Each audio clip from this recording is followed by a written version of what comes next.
Eu queria começar conversando com vocês hoje sobre 3 medidas que são consideradas impopulares. Só que as circunstâncias mostram que são necessárias neste momento do país. A primeira é que mesmo após a reclamação dos passageiros que não viram cair um centavo no preço da passagem aérea, o presidente Jair Bolsonaro vetou ontem um trecho da medida provisória que retirava a cobrança de bagagem até 23 quilos em voos domésticos. Ou seja, quem quiser viajar com bagagem vai ter que pagar a mais por isso. Quando foi anunciado lá atrás, a medida autorizada pela ANAC foi vendida pelas empresas como uma forma de baratear os bilhetes das aeronaves. Quem viajar sem bagagem vai conseguir um ótimo preço, assim se falava, né? Mas na prática isso nunca aconteceu. Não cobrar pelas bagagens faz com que as empresas de baixo custo, por exemplo, né, chamadas low cost, possam operar por aqui. Ontem até conversava com o Rodrigo Orengo, né, nosso papo diário em Brasília, de uma possibilidade que acabou não indo adiante, de que Bolsonaro poderia, por exemplo, ter permitido a cobrança de bagagens apenas para essas empresas de baixo custo, né? Ou seja, liberando o preço para aquelas empresas de baixo custo, mas não cobrando nas empresas tradicionais. Só que isso na prática não aconteceu. Então vale o modelo atual. E aí cada um que administre quantas bagagens vai querer levar no voo, sabendo que pagará por isso. Essa é a política praticada há anos em outros países, onde as passagens mais baratas existem de fato, e não só na teoria, só no discurso, né? Na mesma decisão ontem, Bolsonaro sancionou um trecho da medida provisória que libera até 100% do capital estrangeiro em companhias aéreas brasileiras, o que pode aumentar a competitividade e aí, quem sabe, finalmente, o preço das passagens caírem. É uma medida impopular, mas nas atuais circunstâncias não havia outra alternativa ao presidente da República, então está valendo agora a história de você pagar pela passagem com a bagagem, né? Não dá para pagar tudo junto. Quer dizer, pode até pagar tudo junto, mas vai ter que pagar mais pela bagagem, não está incluso no preço como era a proposta inicial. Também ontem foi anunciado o nome do substituto de Joaquim Levy na presidência do BNDES. Trata-se do atual secretário especial de desestatização do Ministério da Economia, Gustavo Montezano. Engenheiro, economista, mestre em economia pelo IBMEC do Rio, foi sócio do Banco Pactual, mas segundo o Globo, o maior predicado é que Montezano, novo presidente do BNDES, foi vizinho de Jair Bolsonaro e é muito próximo dos filhos dele, o que deixa claro que se o problema com o Joaquim Levy era a proximidade, estamos falando do vizinho, né?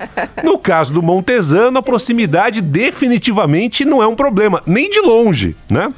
Desejo boa sorte a ele agora assumindo essa função. A segunda medida impopular, ainda falando sobre economia, é a reforma da Previdência, né? E hoje é um dia importante porque teremos o início dos debates na Comissão Especial da Câmara sobre o relatório do deputado Samuel Moreira. Nas últimas horas, a gente acompanhou, né, a temperatura subir, uma troca de farpas entre o ministro da Economia, Paulo Guedes, e o presidente da Câmara, Rodrigo Maia. Quando o relatório foi apresentado na semana passada, nessa comissão, Guedes foi muito duro ao dizer que a Câmara teria abortado a reforma com o parecer apresentado.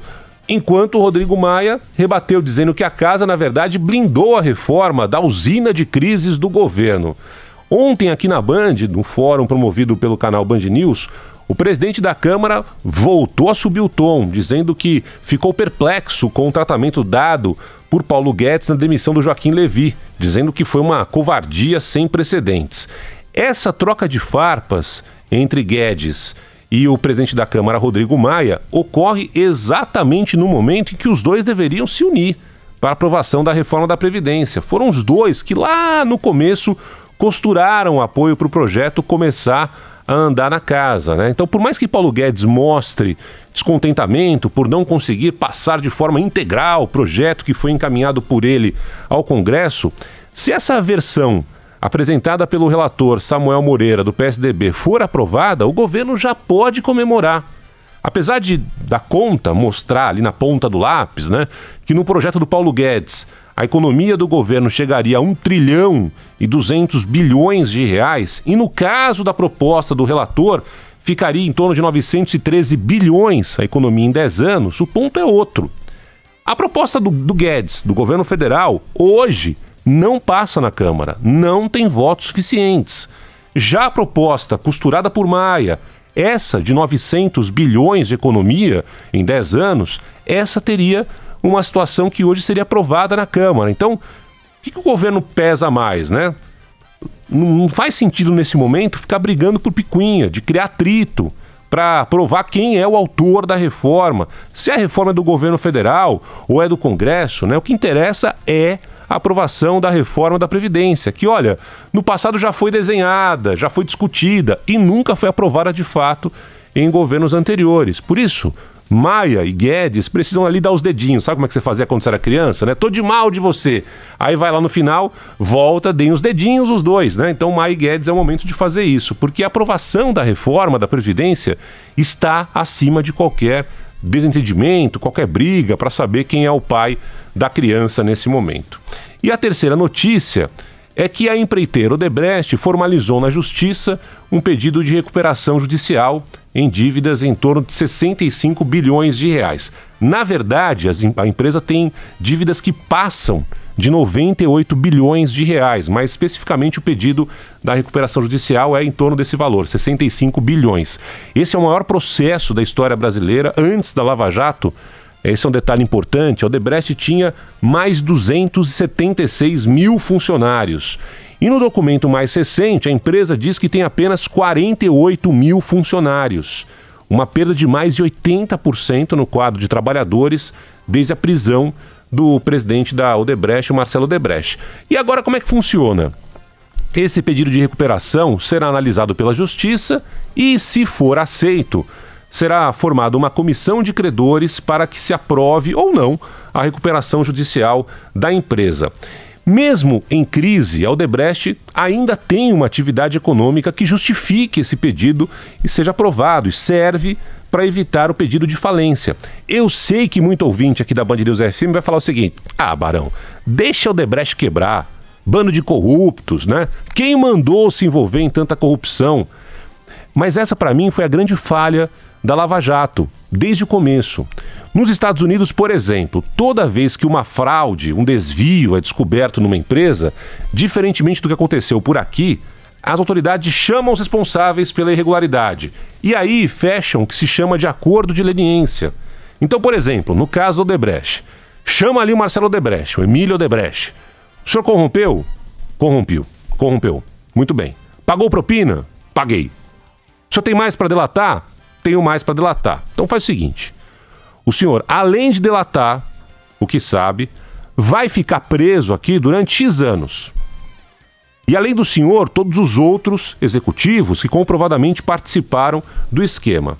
Além disso, além de delatar, além de ficar preso durante X anos, o senhor e os outros que participaram do esquemão vai ter que pagar um valor trilionário de todos os contratos fechados por meio de corrupção. Aliás, todos os contratos fechados por meio de corrupção serão revistos. Só que a empresa tem de continuar operando. Por quê? Porque senão os empregos serão perdidos como foram perdidos. Qual foi o problema, por exemplo, do engenheiro, do operador de guindaste, do peão de obra, do office boy, do motorista? Todos esses que trabalhavam no Odebrecht perderam emprego. Eu cansei de ouvir relato de engenheiro que trabalhou em obras importantes aqui em São Paulo e que hoje virou motorista aplicativo porque foi demitido. Então esse pedido de recuperação judicial pode, pelo menos, fazer com que esses 48 mil trabalhadores que ainda estão na Odebrecht não percam também os seus empregos. Então, tanto o veto do Bolsonaro, determinando a volta da cobrança das bagagens, que deve baratear os preços das passagens, pelo menos das empresas de baixo custo, as chamadas empresas low cost, quanto à aprovação da reforma da Previdência, que hoje terá esse debate importante, começando na comissão especial na Câmara, quanto a essa tentativa de recuperação judicial da Odebrecht, são três notícias que, apesar de serem impopulares, todo mundo olha meio torto, neste momento se fazem necessárias. E demonstram como o Estado brasileiro, em todas as suas instâncias, desde órgãos reguladores até o governo federal, se mostram negligentes e irresponsáveis com as estruturas do país. seja a estrutura de uma empresa que gera milhares de empregos, seja com a estrutura de um setor como o da aviação, que se associa a outros e até com a sua própria estrutura, já que o governo federal não tem mais dinheiro para pagar contas fundamentais. E por isso também precisa aprovar a reforma da Previdência. Ou seja, a impressão que dá é que há tempos não temos um projeto no Brasil pensados para o Brasil. Temos projetos feitos para tapar rombos, estancar hemorragias graves, criados e votados os 45 do segundo tempo, sem prazo e muitas vezes sem margem para negociar. Escolher, de fato, o melhor caminho, buscar a melhor solução para o Brasil. Eu espero, e tenho certeza que todos esperamos, que em breve as notícias não sejam apenas de ações feitas para estancar, para socorrer, para corrigir, e sim de projetos pensados e realizados para, quem sabe, de fato, fazer o Brasil um dia ser o país do futuro. E vamos tocar o barco.